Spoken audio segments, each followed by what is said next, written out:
Okay. Um, we will just, we ended last week, yesterday at this beatitude, but just a few more things I'd just like to say as we complete that, the beatitude.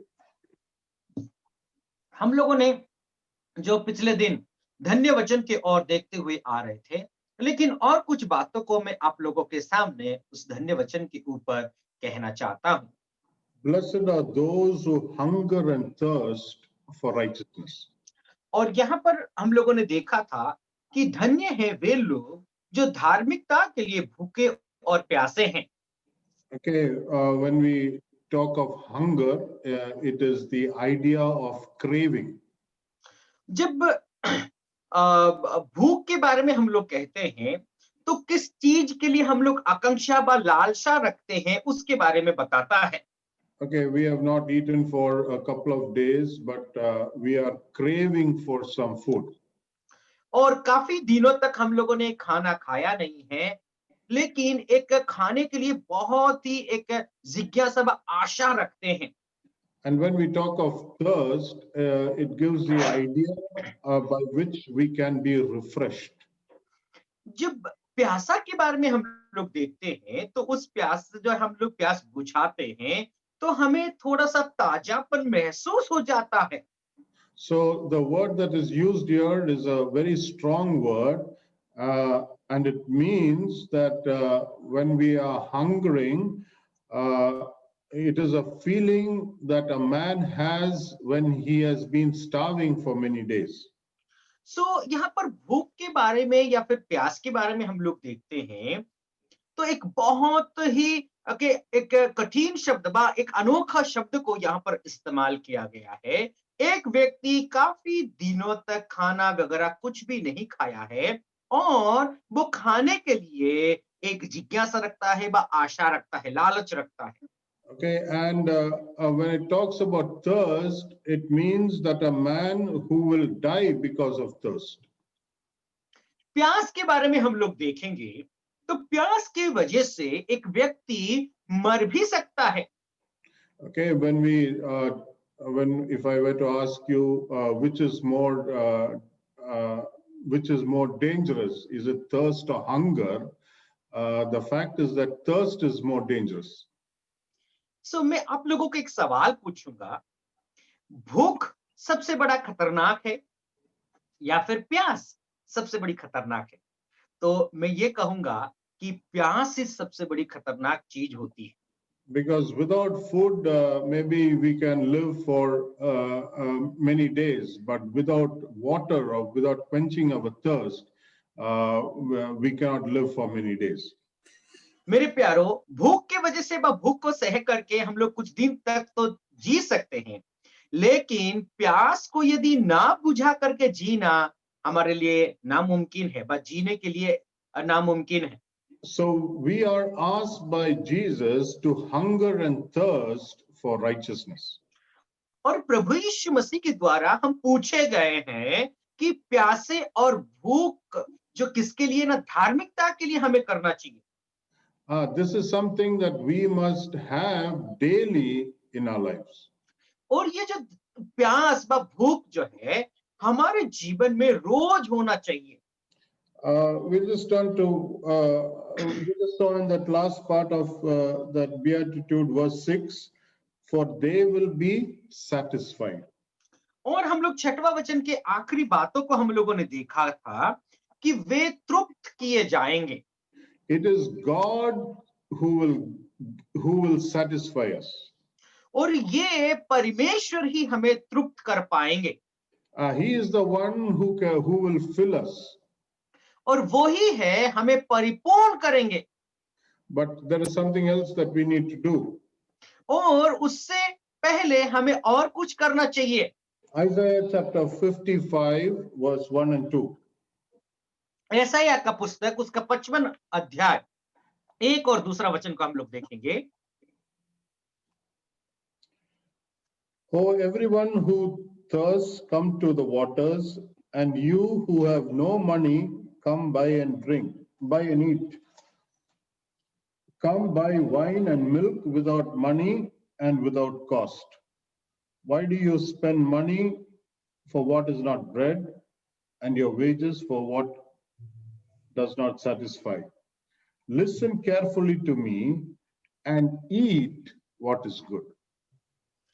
So यहाँ पर हम लोग देखते हैं, आओ आओ सब प्यासे लोगों, पानी के पास आओ, और जिनके पास रुपया नहीं ना हो तुम भी आकर मोल ले लो और खाओ। दाख मधु और दूध बिन रुपए और बिन दाम ही आकर ले लो। जो भोजन वस्तु नहीं है उसके लिए तुम क्यों रुपया लगाते हो, और जिससे पेट नहीं भरता उसके लिए क्यों परिश्रम करते हो। मेरी ओर मन लगाकर सुनो, तब उत्तम वस्तुएं खाने पाओगे और चिकनी चिकनी वस्तुएं खाकर संतुष्ट हो जाओगे। Yeah, I like that English Hindi translation. Eat what is good. और जो अच्छी वस्तु है उसको तुम खाओ। Yeah, see, when we are hungering and thirsting for righteousness, see, that is the good that we need to have. We should always thirst and hunger for righteousness. So we are to eat what is good. और हम जो अच्छी वस्तु हैं उसको हमें खाना चाहिए, लेकिन हमारे जीवन में भूख और प्यास धार्मिकता के प्रति होना चाहिए। See, if we hunger and thirst and we eat whatever we get, we might it may satisfy us for a little while, but और जब हम yes, please continue. no, continue. सो जब भूखे और प्यासे हैं, जब हम भूखे हैं, तो जो हमें खाना चाहिए वो खाएंगे तो हम क्या हो जाएंगे, न तृप्त हो जाएंगे। But we are thirsting and hunger. We have an hunger for the good, that is righteousness, for a holy life, and that will, when we eat of that, we will be satisfied. और जब हम भूखे और प्यासे धार्मिकता के लिए होंगे, और जो हम लोग यदि भूखे प्यासे हैं तो फिर उस चीज को खाएंगे, तो उसको खा करके हम क्या हो जाएंगे, न तृप्त हो जाएंगे। It ends by saying, delight yourself in abundance. और आप लोग क्या हो जाओ, न जो आपके पास है उसको पा करके आप खुश हो जाओ, तृप्त हो जाओ। Yeah, I think that Hindi translation is a little good, brother. Can you just read that line in Hindi?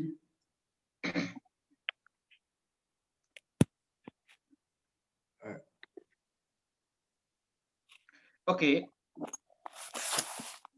मेरी और मन लगाओ सुनो, तब उत्तम वस्तुएं खाने पाओगे और चिकनी चिकनी वस्तुएं खाकर संतुष्ट हो जाओगे। Yeah, eat little things and delight yourself in abundance.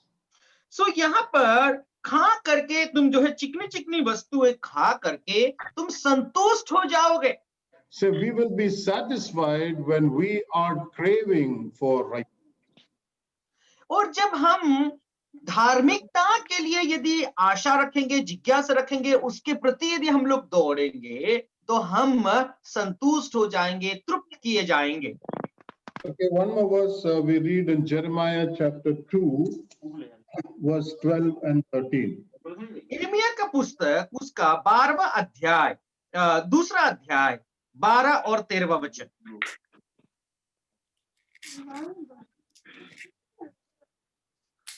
Okay, verse यिर्मयाह शिविर भाई, यिर्मयाह yeah, दूसरा Jeremiah. अध्याय। दूसरा अध्याय, yeah. चकित हो,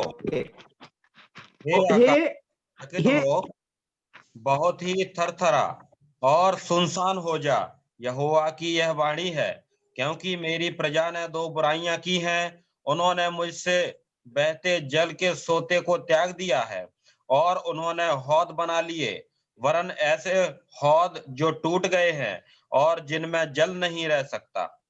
Okay, the people who have forsaken God and they are now trying to hold water in broken cisterns.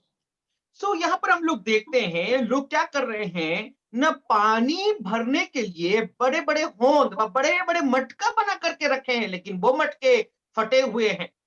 We know what happens. when we know what happens when we are trying to collect water in a vessel that has got small leaks. और आप और मैं जानते हैं कि ऐसा एक पानी का जो होंद होता है व मटका होता है, उस मटके में यदि छोटा सा एक छेद होता है तो जो है पानी हम लोग बचा सकते हैं कि नहीं, वो तो आप जानते ही हैं। Yeah, it will not hold any water. और वहां पर बिल्कुल भी पानी बचा नहीं रहेगा। And we will not be satisfied by holding that water in that pot. और जो पानी को हम लोग वहां पर रखेंगे तो जो है हम लोग बिल्कुल भी तृप्त नहीं हो पाएंगे, क्योंकि वहां पर छेद है। So God says that I am the one who will satisfy you. You crave and hunger for righteousness, and you will be filled. तो परमेश्वर हमें ये कहता है कि मैं ही हूं जो तुमको तृप्त कर पाऊंगा, संतुष्ट कर पाऊंगा, यदि तुम लोग धार्मिकता के लिए यदि भूखे हो और प्यासे हो। There is one more verse which we can read in Jeremiah chapter 29 and verse 13. और यिर्मयाह का पुस्तक उसका 29वां अध्याय और 13वां वचन को भी हम पढ़ सकते हैं। You will seek me and find me when you search for me with all your heart. तुम मुझे ढूंढोगे और पाओगे भी, क्योंकि तुम अपने संपूर्ण मन से मेरे पास आओगे। See, we want to be satisfied. Only God can satisfy, and if our craving is for righteousness, then we can be sure that we will be satisfied. और परमेश्वर जी हमारा जीवन को संतुष्टि दे सकता है और तृप्त कर सकता है। यदि हम धार्मिकता के प्रति एक लालसा रखते हैं तो जरूर परमेश्वर हमें संतुष्टि व तृप्त कर सकता है। See, there's another translation for this verse. It says like this: when you get serious of finding me and want more than anything else, I will make sure you are not disappointed. सो परमेश्वर का वचन में एक अनोखा व एक translation ऐसा भी कहता है, तुम यदि मेरे को बहुत ध्यान पूर्वक यदि खोजोगे, बहुत थोड़ा सा सीरियस होकर के यदि मुझे खोजोगे, तो जरूर तुम पाओगे और कभी भी अपने जीवन में डिसअपॉइंट नहीं होगे व निराश नहीं हो जाओगे। Yeah, that is what we will not be disappointed when we are searching for the right things, and God will fill us.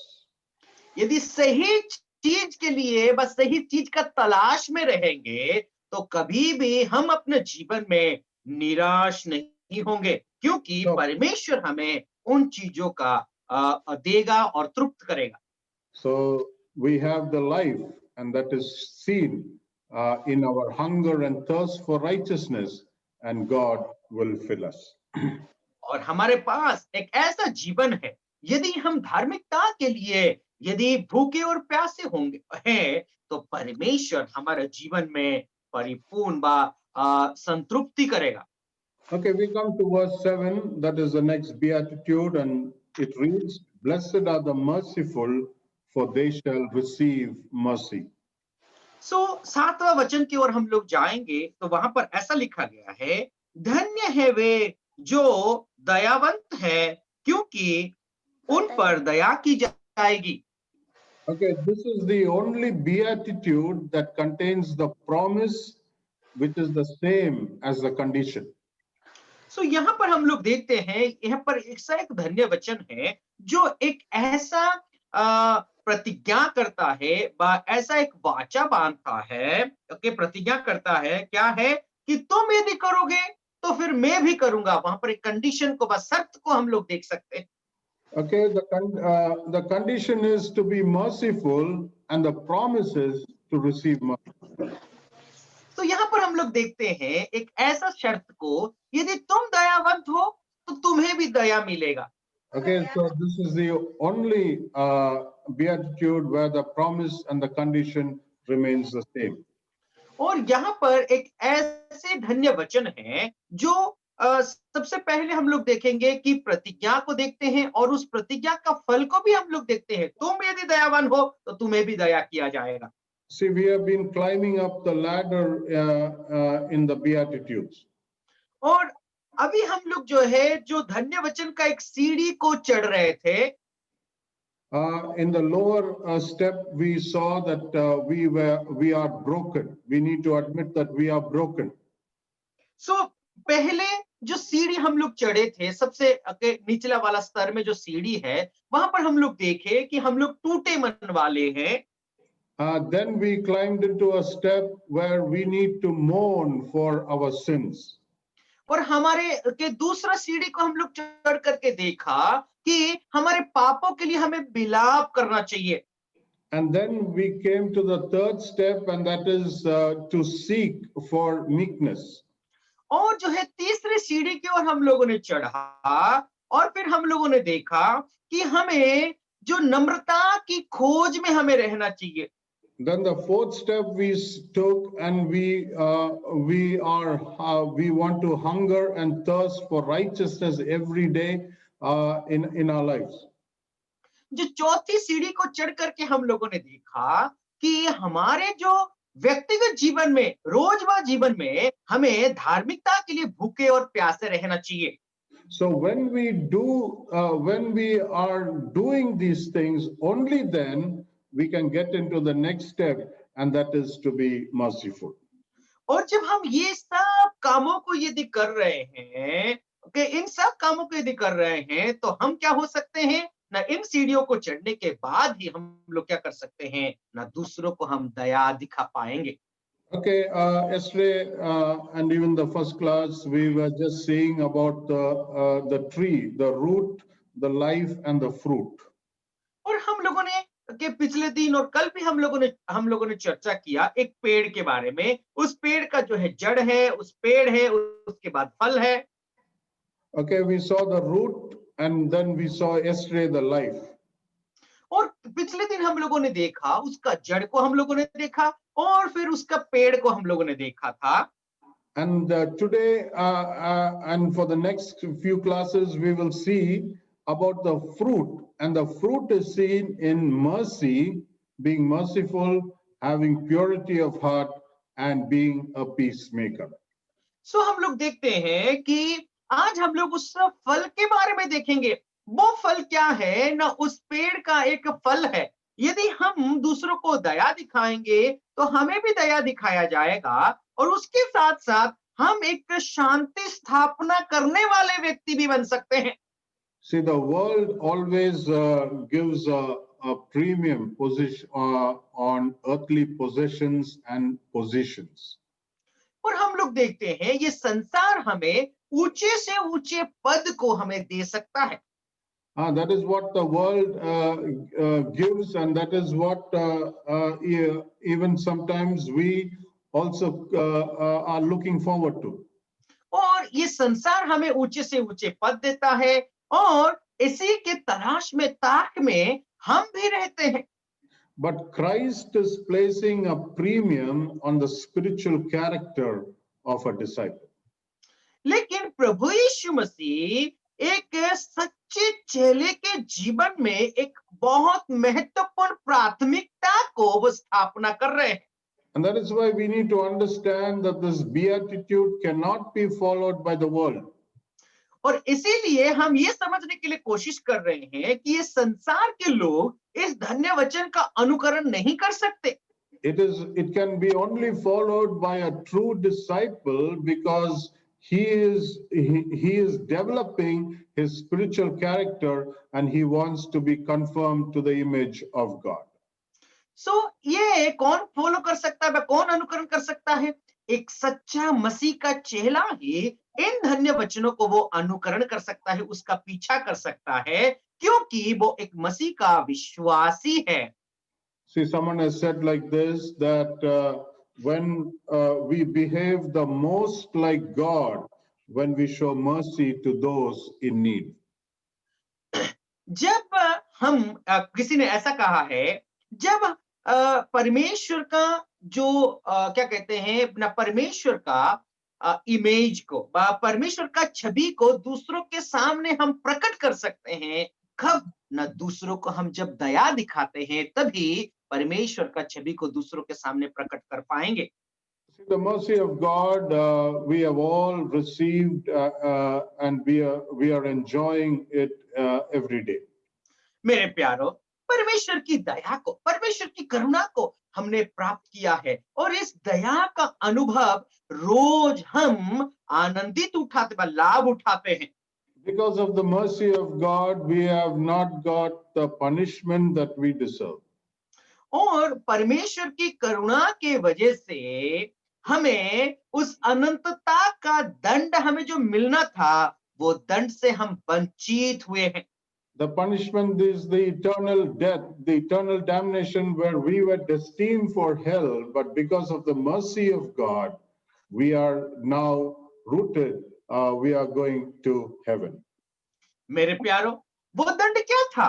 अनंतता की मौत थी, अनंतता की नरक थी, लेकिन परमेश्वर की दया के वजह से ही उस अनंतता का नरक और मौत से हमें छुटकारा मिली है और अभी उस स्वर्ग की राह पर हम चल रहे हैं। So we who have received the mercy of God, और हम जो करुणा प्राप्त किए हुए जो लोग हैं, we know that mercy has led us to be forgiven by God. और हम ये जानते हैं कि उस करुणा के वजह से हमारी पापों को जो है क्षमा किया गया है। But this mercy is greater than the forgiveness that we have received. मेरे प्यारो, ये जो दया है, इस दया से बढ़ करके हमारी पापों को क्षमा की गई है। See, being merciful is not tolerating wickedness. दयावंत होना उसका मतलब ये नहीं है कि किसी का दुष्टता को उसको जो है हम सहते रहना। We cannot accept a wicked behavior and then say that we are merciful. और किसी का जो गलत व दुर्व्यवहार को हमारे जीवन में अंगीकार करना व ग्रहण करना, ओके, उसका मतलब ये नहीं है कि तुम करुणावान हो व दयावान हो। See, in 1 Samuel chapter 15, we read about Saul was asked to destroy King Agag. और हम पहला समूएल उसका 15वां अध्याय में देखते हैं कि साउल को आगाग जो राजा है उसको मारने के लिए कहा गया था। But 2 times he did not do it. लेकिन 2 बार उसने नहीं किया, साउल ने इस काम को नहीं किया। And we know that Samuel intervened and Samuel asked Saul why he did not do what God had asked him to do.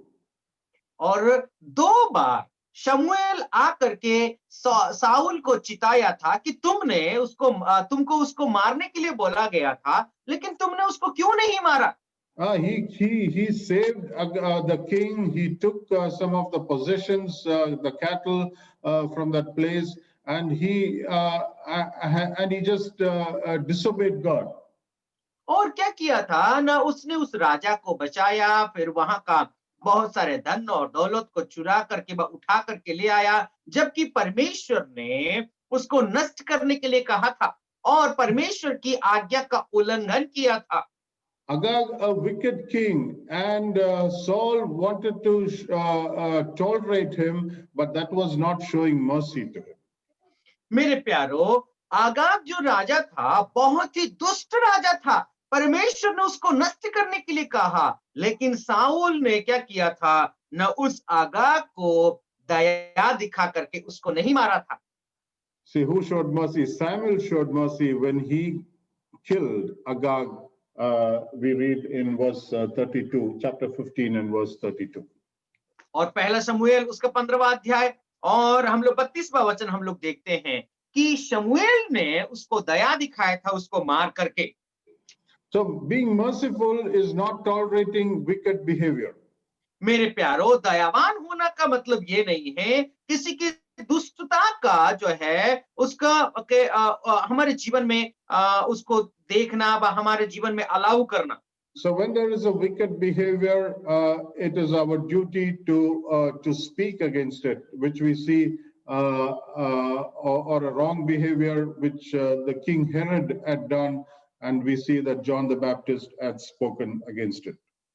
सो हम समझते हैं कि कोई व्यक्ति यदि दुष्टता की व पाप की काम करता है तो उसके खिलाफ हमें आवाज बुलंद करना है। कैसा? न जब हेरोद ने भी के पाप कर रहा था व पाप किया था, उस वक्त बपतिस्मा देने वाला यूहन्ना भी उसकी आवाज को बुलंद करके हेरोद राजा के खिलाफ बोला था। See, when we come to being to this word mercy, there are many words that is used in the Bible that speaks to us about this word. सो जब हम दया के बारे में जब बात करते हैं तो परमेश्वर के वचन में बहुत सारे ऐसे विषय के ऊपर बताया गया है। There is one word in Greek that is eliman, that means to be concerned about people in their need, or to be compassionate towards them. सो जो ये दया के बारे में जब हम चर्चा करते हैं तो फिलेमोन का पत्री में हम लोग ऐसे एक शब्द को देख सकते हैं कि क्या करना है न उस व्यक्ति, pardon me, The word is eliman in Greek. एलिमन, ओके ओके, दया का मतलब जो है एलिमन का शब्द इस्तेमाल किया गया है। उस एलिमन का मतलब ये होता है किसी के प्रति हम ध्यान देना चाहिए। Okay, being compassionate or sympathetic towards people in their need. और जब उनकी जरूरत होती है उन जरूरतों के अनुसार उन लोगों के प्रति हम दयावान होना, उनको जो है करुणा दिखाना, उस शब्द का अर्थ ये है। We have another word in Psalm 40 and verse 11. और एक और शब्द है भजन संगीता उसका 40वां अध्याय और 11वां वचन। हे यहोवा, तू भी अपनी बड़ी दया मुझ पर से ना हटा ले, तेरी करुणा और सत्यता से निरंतर मेरी रक्षा होती रहे। See that your compassion, it comes from another word rakam. Pardon me? The word compassion or daya, it comes from a word rakam in Greek. Rakam. Greek भाषा में एक और शब्दों का इस्तेमाल किया गया है, वो शब्द है रकम व दया, उसको हम लोग देख सकते हैं। This word, it means womb. It means womb, yeah. ये दया का मतलब जो है गर्भ को दर्शाता है। This word refers to God's affection for us. और ये जो शब्द का मतलब होता है परमेश्वर का प्रेम हमारे प्रति है। Just as a mother loves a baby. और जैसे कि एक माँ अपने बच्चों को व बच्चा को प्रेम करती है। Okay, so that is the word mercy that is mentioned here. और वही जो करुणा का शब्द यहाँ पर इस्तेमाल किया गया है। David is asking God to surround him with warmth and comfort and protection. और हम लोग देख सकते हैं कि दाऊद पूछता है कि इसीलिए कि चारों ओर के बेड़ा बांध करके रहने के लिए और उसके साथ साथ उसको थोड़ा सा गर्मी महसूस हो। So he's asking God, please do not withhold your compassion or your mercy from me. और इसीलिए परमेश्वर से ये पूछता है, ये चाहता है कि परमेश्वर अपनी दया और करुणा मुझ पर मत हटा। Your loving kindness and truth continually preserve me. That means you surround me with warmth and with comfort and protection. और इसीलिए वो कहता है तेरी करुणा, तेरी भलाई, तेरी प्रेम मेरे चारों ओर बेड़ा बांध करके रहे। तो उसका मतलब क्या है? वो ये चाहता है कि परमेश्वर की जो बेड़ा है चारों ओर बनाए रहे और उसको थोड़ा सा गर्माहट महसूस हो। There is another word, a third word, that is chesed. और तीसरी एक शब्द है चिसल करके, बा चिसल, Chesed. चेसेट का शब्द इस्तेमाल किया गया है। See, this is an untranslatable word. और ये शब्द को हम लोग अनुवाद नहीं कर सकते। And it is used in different forms in the Word of God, meaning loving kindness, being love, being showing compassion. So this is a sort of an untranslatable word. और ऐसा है कि ये 64 का जो शब्द है थोड़ा सा अनुवाद करने में हमारे लिए परेशानी तकलीफ हो सकती है। उसको परमेश्वर का वचन में प्रेम के रूप में, दया के रूप में उसको अनुवाद किया गया है। But there is one thought that comes when through that word, and that is to get inside the other person's skin. उस शब्द का अर्थ ऐसा हो सकता है, कोई व्यक्ति का जीवन के अंदर व चमड़े के अंदर घुस जाना, उसका शब्द भी ऐसा हो सकता है। Until we are able to see the things through his eyes. Okay, उसका मतलब क्या है? किसी का जूते के ऊपर खड़े होकर के, उसकी नजरों के साथ जो है खड़े होकर के देखना। Think the things with his mind. और जो व्यक्ति है जो जैसा सोचता है उसके मन के अनुसार सोचना। And feel the things with his feelings. और जो वो जैसा महसूस करता है उसकी महसूस के अनुसार हमें अनुभव करना। This is mercy. और उसका मतलब क्या है? दया दिखाना। See, thinking about going right into the other person and feeling and thinking exactly what he is going through. मेरे प्यारो, उसका मतलब क्या है? दया दिखाने का मतलब जो व्यक्ति, सामने वाला व्यक्ति कैसा सोचता है, कैसा अनुभव करता है, उसके पास जा करके उसके जैसा सोचना, उसके जैसा व्यवहार करना, उसके जैसा मतलब अनुभव करना, उसका मतलब है दया दिखाना। See, when we have that sense of being in the other person's reality, then we will be able to show mercy. और जो व्यक्ति है उसका सच्चाई वास्तव में वो कैसा है, उस वास्तविकता में हमें जा करके उसको जो है दया दिखाना, उसको कहते हैं दया दिखाना। See, God is asking us to be merciful. और देखिए मेरे प्यारो, परमेश्वर हमें ये चाहता है कि हम दूसरों को दया दिखाएं। And how we can show mercy is when we understand what the other person, the situation that he is going through. और हम कैसे दया दिखा सकते हैं? उस व्यक्ति का अनुभव जीवन कैसा है, वास्तविक में वो कैसे परिस्थितियों में है, उस परिस्थिति को समझ करके हमें दया दिखाना चाहिए। Okay, there are certain principles for mercifulness. और दया दिखाने के लिए कुछ ऐसे नियमावली है। One is that mercifulness involves an attitude of pity. और दया दिखाने का मतलब क्या है कि कोई व्यक्ति यदि बुरे परिस्थिति में, बुरी दशा में है, तो ऐसे व्यक्तियों को हमें दया दिखाना चाहिए। Okay, caring for the afflicted. और जो व्यक्ति ऐसे ही दुर्दशा में पड़ा हुआ है तो उसको हमें ध्यान देना चाहिए। Giving help to the wretched. और जो व्यक्ति ऐसे बुरे परिस्थिति में है तो उसको मदद करना चाहिए। To have compassion for those in need. और जो जरूरतमंद है उनके प्रति हमें देना चाहिए, दया दिखाना चाहिए।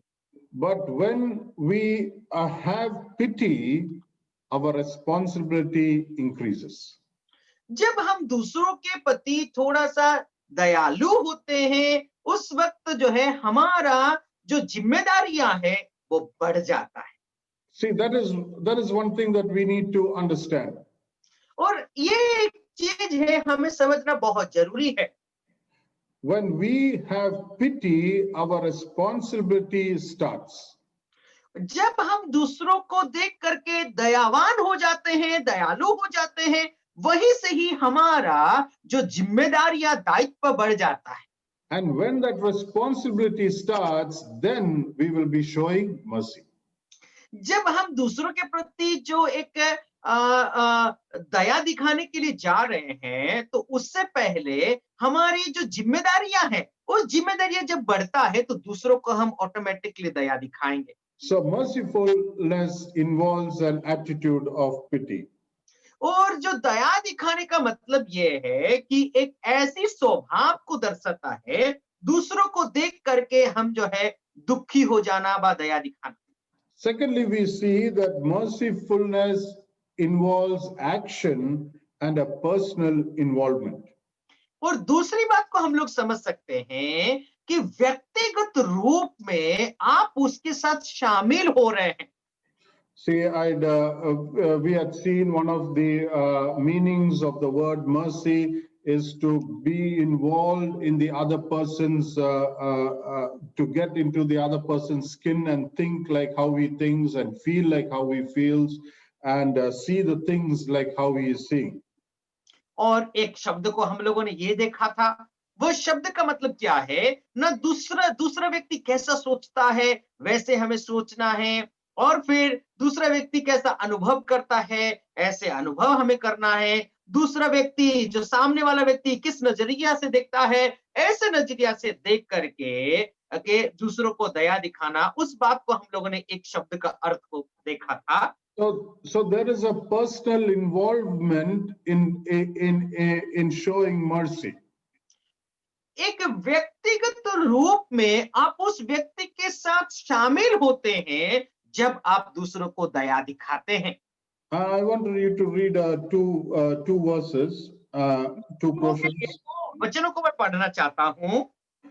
Matthew chapter 25 from verse 35 to verse 40. और मत्ती रचित सुसमाचार उसका 25वां अध्याय 35वां वचन से लेकर के हम 40वां वचन तक पढ़ेंगे, 35 से 40।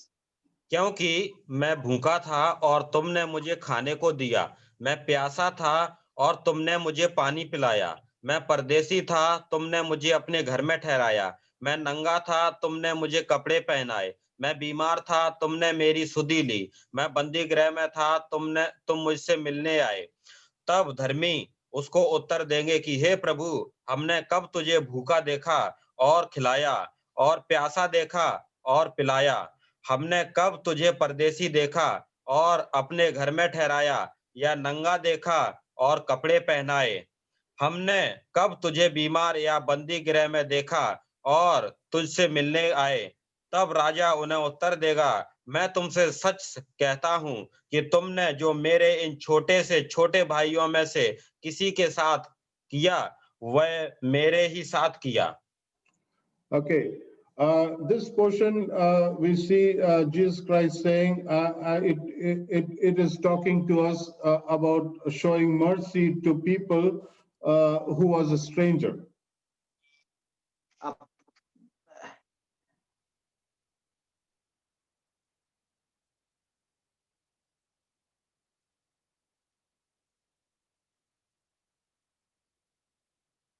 Yeah, Sibir? Hello? That's a call. Yeah. Extremely sorry for that. Please continue.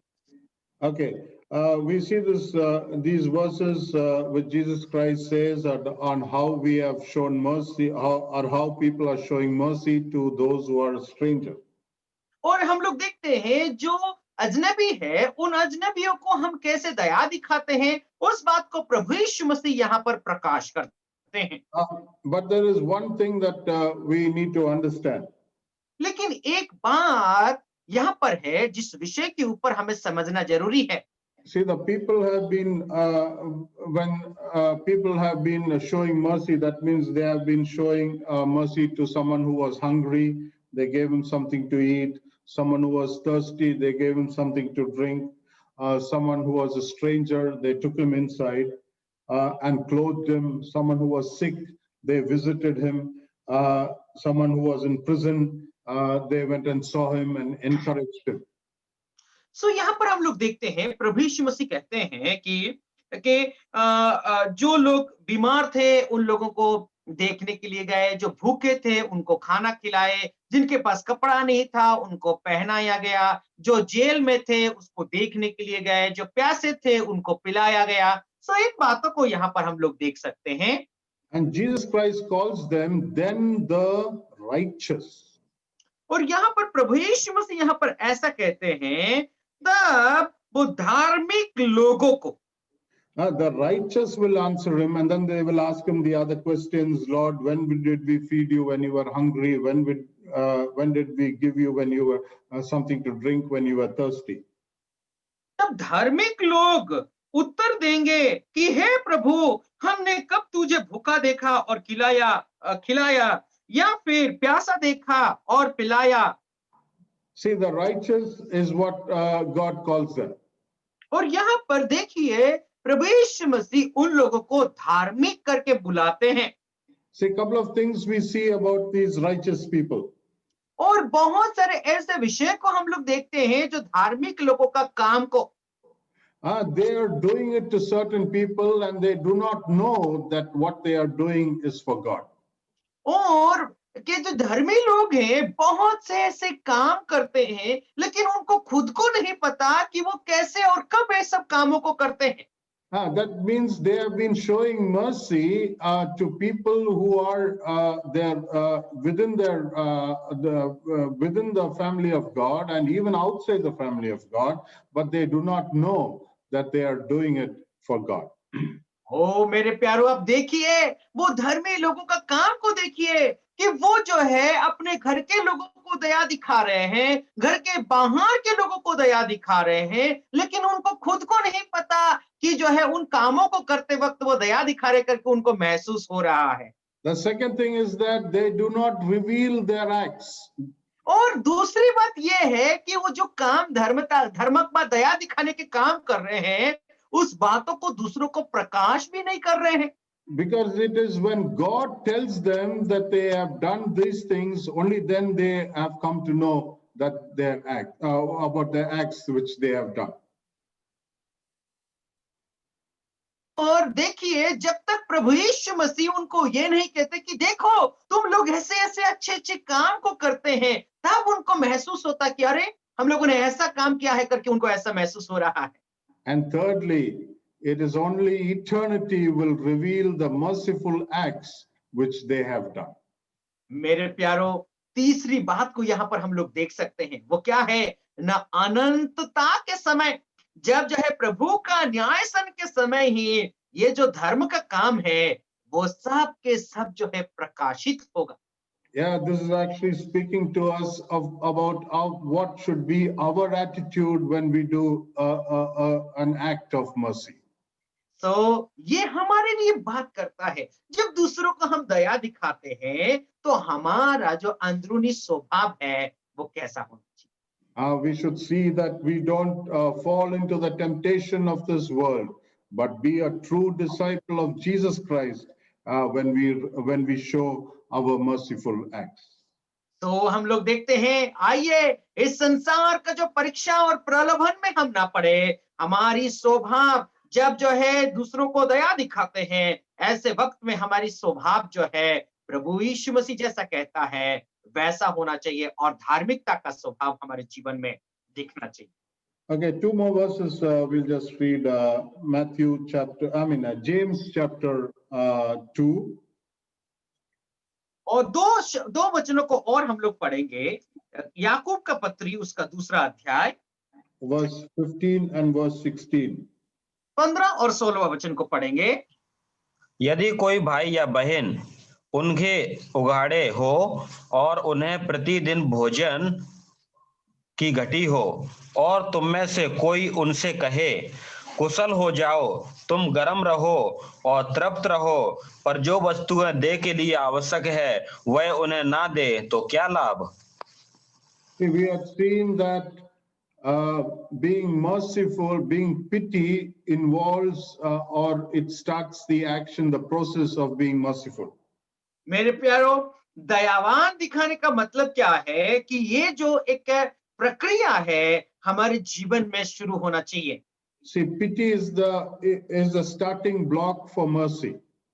और जो दया दिखाने का मतलब ये है कब से शुरू होता है, दूसरों को परिस्थिति को देख करके आप भी उसका दुखी में दुखी होते हैं, वहीं से ही दया शुरू होती है। It launches us into action. और ये दुखी हो करके हमें क्या करता है ना, कार्य करने के लिए हमें उग्रता करता है। And here in these two verses, we have seen that the person has got pity, but he does not he does not reveal action. सो यहाँ पर हम लोग देखते हैं दूसरों का दुख को देख करके वो दुखी तो होता है, लेकिन अपने कर्मों में वो नहीं लाता। To a person who does not have proper clothing and proper food, or who is being starving, he's just saying, you go in peace and be warmed and filled. और दूसरों का जो भूखा और नंगापन को वो देखता है, प्यासापन को देखता है, ठंड को वो देखता है, लेकिन वो ये कहता है, जाओ तुम शांति से रहो और कुशल रहो, मंगल रहो, ऐसा करके कहता है। This is not showing mercy. मेरे प्यारो, ये दया दिखाने का एक काम नहीं है। Okay, one more verse we read in James chapter 1 and verse 27. और एक और वचन को हम लोग पढ़ेंगे, याकूब का पत्री उसका पहला अध्याय और 27वां वचन। हमारे परमेश्वर और पिता के निकट शुद्ध और निर्मल भक्ति है कि अनाथों और विधवाओं के क्लेश में उनकी सुधि ले और अपने आप को संसार से निष्कलंक रखें। Okay, visit the orphans and widows in their distress. जब जो अनाथ है और विधवा है, उन लोगों का शुद्धि लो, जब वो क्या है न खराब परिस्थिति में है, बा उन लोगों का दुर्दशा में है। Okay, in Matthew chapter 25 and verse 36 also we read that word, that line, that you visited me when I was sick, you visited me. सो हम लोग मत्ती रचित सुसमाचार उसका 25वां अध्याय और 37वां वचन में भी हम लोगों ने ये देखा था कि जब मैं बीमार था तब मुझे आ करके तुम मिलने के लिए आए थे। The word visit, it means to look upon in order to help. और मिलने आना उसका मतलब क्या है? किसी को मदद करने के लिए आना। It is to look upon. That means we are trying to look and find out whom we can help. और दूसरों को मिलने आना उसका मतलब क्या है? हम ये देखने के लिए आए हैं कौन व्यक्ति जरूरतमंद है, उस व्यक्ति को मदद करने के लिए हम लोग आए हैं। We are searching for it. और हम लोग उसको तलाश में हैं, कौन व्यक्ति जरूरतमंद है। And this word means that we are involved in showing mercy to the orphans and the widows and to those who are sick. मेरे प्यारो, हम क्या कर रहे हैं? उस तलाश में हाँ करके कौन अनाथ है, कौन विधवा है, और फिर तलाश करके उन लोगों को हम मदद करने आए हैं, दया दिखाने आए हैं। So that is what mercy is all about. और यहाँ पर हम लोग देख सकते हैं उसका मतलब दया दिखाने का मतलब यही है मेरे प्यारो। It is a personal involvement where we can show compassion to our fellow brethren. और ये व्यक्तिगत रूप से आप उस व्यक्ति का दुख में बा फिर हमारे जो भाई लोग हैं उनका दुख में आप खुद शामिल होते हैं, बा उसका मतलब दया दिखाने का मतलब होता है।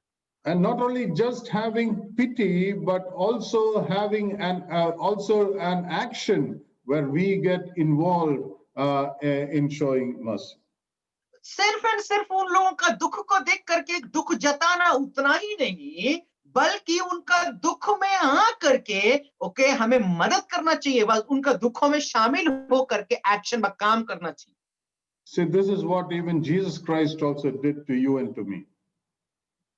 और यही बात प्रभु यीशु मसीह भी आज हमें करने के लिए आपको और मुझे सिखाते हैं। No, what he did, what Christ did for you and for me.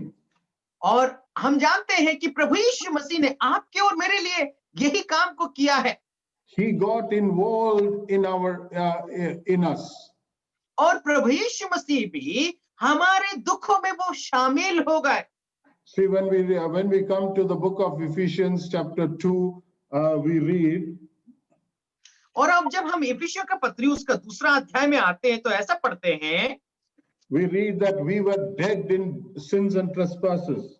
और वहां पर हम लोग देखते हैं कि हम पाप और क्लेश में मरे हुए थे। That is the extent of our life. और हमारा जीवन का दुर्दशा ऐसा था। It shows that we were spiritually dead and there was no life in us. और हम जानते हैं कि आत्मिक रीति से हम मरे हुए थे और हमारे जीवन में जान नहीं थी। When Jesus Christ had compassion and mercy on us, we read in verse 4, but God being rich in mercy. और हम लोग देखते हैं कि प्रभु यीशु मसीह आपके लिए और मेरे लिए दयावंत हो गया। यहाँ पर हम लोग कैसे देख सकते हैं, प्रभु जो दया का धनी है। When a merciful God, when he had compassion, he got involved in our lives. और जो दयावंत परमेश्वर है, वो दयावान हमें जो दया दिखा रहा था, हमारे जीवन में आकर के वो भी अनुभवी हुआ। And God, when he was involved in our lives, the dead, when we were spiritually dead, now we are alive with him. और हम जब पाप में मरे हुए थे, ऐसे वक्त में प्रभु यीशु मसीह आकर के हमारे जीवन में शामिल हो गए और ये मरा हुआ जीवन जीवित पा करके एक जीवित प्राणी बन गया। See, that is the mercy that God showed to you and to me. और वही दया प्रभु यीशु मसीह आपके और मेरे जीवन में दिखाया है। He just did not have an attitude of pity. और वो सिर्फ दुख में दुखी हो गया, इतना ही उनका काम नहीं था। But he got personally involved. He went into action, and then he gave his son to die on the cross for you and for me, and to make us spiritually alive. मेरे प्यारो, परमेश्वर आपके दुख में और मेरे दुख में स्वयं आकर के शामिल हो गए, दुख का अनुभव किया, इसीलिए अपना पुत्र प्रभु यीशु मसीह को इस संसार में भेजा और वो प्रभु यीशु मसीह आपके और मेरे लिए अपना प्राण को उस क्रूस पर दे दिया। That is why God is asking us, be merciful. इसीलिए परमेश्वर आपसे और मुझसे यही चाहता है कि आप भी दयावंत हो जाओ। Look in order that you can help those who need help. और आप देखिए कौन व्यक्ति ऐसे कि दया पाने के लायक है, उनको आप दया दिखाइए। Show mercy to the people who need your help, who need our help. और दया दिखाइए जो लोग हमारे जो मदद की आवश्यकता रखते हैं, उन लोगों को आप दया दिखाइए। See, help, showing mercy, it is, as we read in Matthew chapter 25, it is not just by giving something to eat or by giving something to drink. It can also be by visiting somebody who's sick, by comforting people, that is how we can also show mercy. मेरे प्यारो, दया दिखाने का मतलब ये नहीं है पैसों से ही आप मदद करें, हैं, जरूरतमंद को पैसों से ही मदद करें, लेकिन दया दिखाने का मतलब ये भी होता है जो व्यक्ति बीमार है उसके पास जाओ, या फिर जो व्यक्ति के जरूरतमंद है, के जो दुख में है, उसको तसल्ली दो। इस जरिए से भी हम लोग दूसरों को दया दिखा सकते हैं। Look for people to whom we can show help. और अब देखिए, तलाश ये है जिसको हम मदद कर सकते हैं। When we do this, then we will be blessed as Jesus Christ is. और ये सब हम जब काम करेंगे तो हम क्या हो जाएंगे? धन्य हो जाएंगे, जैसे कि प्रभु यीशु मसीह कहते हैं। Next week, we will look into an example because that is, if we go into the example, it will take some time. So we will continue next week with the example of a person who showed mercy. और आने वाला दिनों में हम जो है एक व्यक्ति के ऊपर चर्चा करेंगे, उदाहरण को देखेंगे जो जिन्होंने दया दिखाया था, क्योंकि हम लोग जाएंगे तो फिर काफी समय हो जाएगा। So may the Lord bless us with these words, and as we continue to go along with our daily work, let us see where we can show mercy to others. और आइए हमारा जो रोज का जीवन में, रोज का काम में हम लोग चलते हैं, आज करने के लिए जाएंगे, और हमारे जीवन में यदि ऐसा कोई परिस्थितियों का सामना करते हैं तो दूसरों को दया दिखाएं। So let us be the true disciple of Jesus Christ in whatever we do. और जो कुछ भी हम काम करते हैं उन हरेक कर्मों में आइए मसीह का एक सच्चा चेला बन करके हम दिखाएं। May the name of the Lord be glorified. परमेश्वर के नाम की महिमा। Dear uncle, thank you so much from depth of our heart. Really, we thank you.